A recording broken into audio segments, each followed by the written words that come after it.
Good morning, my lovely nurses. I hope you are fine and your family is good. Today, I am making lecture, a very short and easy lecture on the 24 hours intake and output. 24 hours intake and output. So, what is intake and output? So, today we will discuss intake and output balance, including positive and negative balance. So, intake and output balance, then positive and negative balance.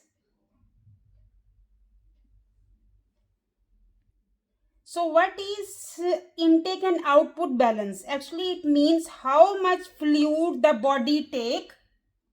So body take how much fluid uh, the body takes in and how much comes out. So body take in and body take out in 24 hours. The body needs a balance to stay healthy. So intake and output should be balanced. So we record and compare. So intake, this one we are recording this one and compare what is the negative balance and what is positive balance. So intake, all fluid the person drinks. So what is intake? Drinks, like all fluids the person drinks, and it also includes IV fluids and the tube feeding. So in the intake, whatever patient drink, whatever we are giving through the IV line, and whatever we are giving the NG tube feeding. And the output mean urine, vomit,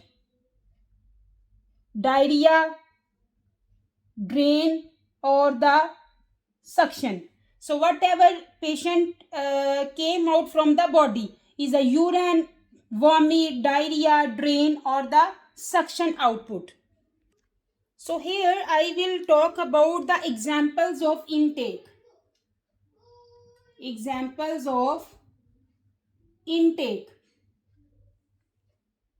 So examples of intake like water, juice, tea, IV fluids, tube feeding. Tube feeding maybe is NG or the PEG tube.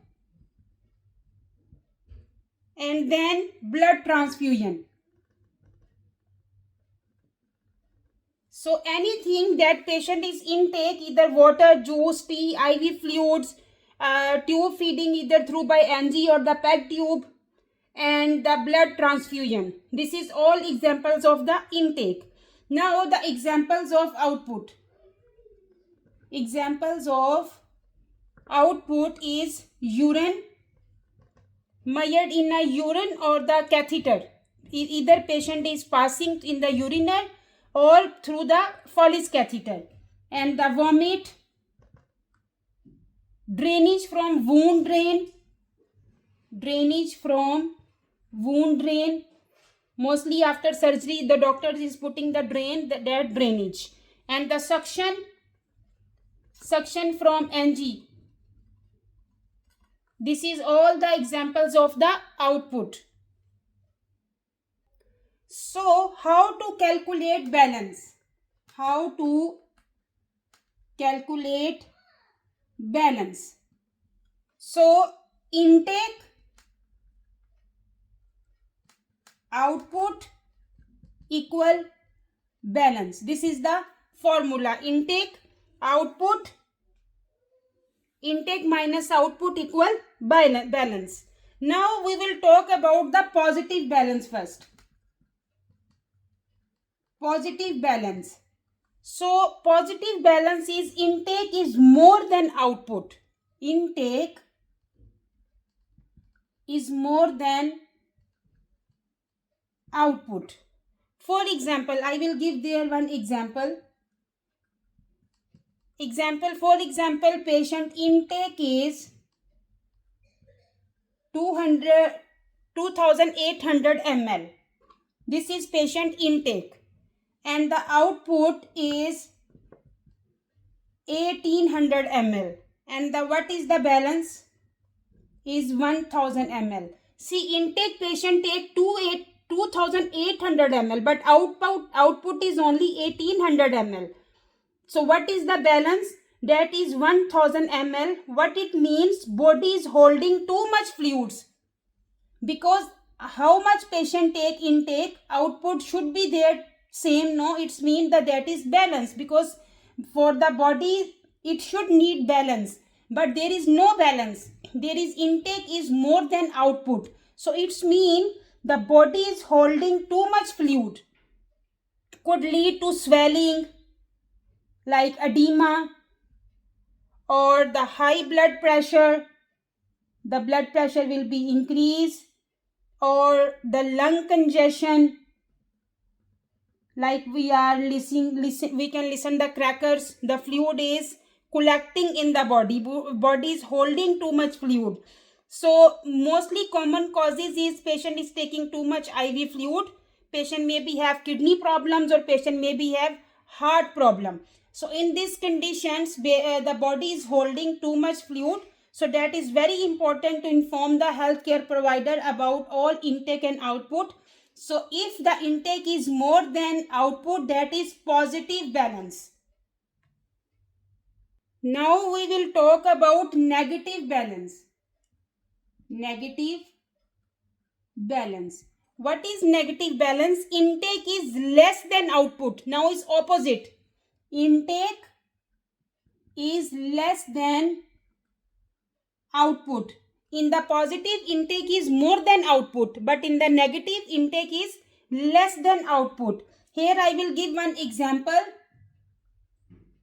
For example, patient intake is 1800 ml.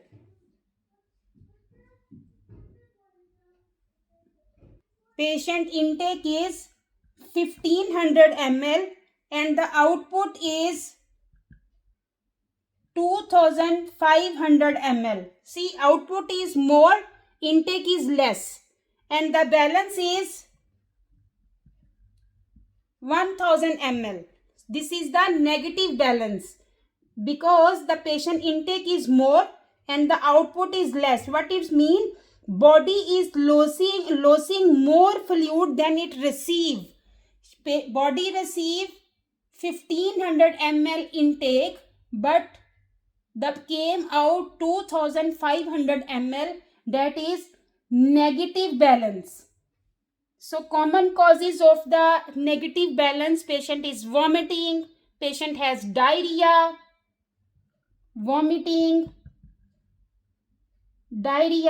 patient has fever, or the diuretics. If patient is taking diuretics, in this condition patient's output is more than intake. So what we understand, the positive balance is intake is more than output, and in the negative balance is intake is less than output. And why the intake output is important? This is very important to calculate the total fluid that patient take and what's the output, because in these conditions we can check if the patient have some heart problems, kidney problems, or patients have some electrolytes imbalance. So this is very important to calculate the intake output. Always check intake output balance, because if the positive balance, it means patient have some kidney issues or heart problems. If patient have negative balance, it means patient have some electrolytes problem. Patient may be taking diuretics, patient may be have vomiting, diarrhea. So in the summary, if I will talk about in easy words, so positive balance, too much fluid, swelling, fluid in the lungs. If the negative balance is there, too much fluid, out, dehydration, low BP. So positive, there is a trick. Positive balance, too much fluid in. Positive balance, too much fluid in. And and the negative, too much fluid, out.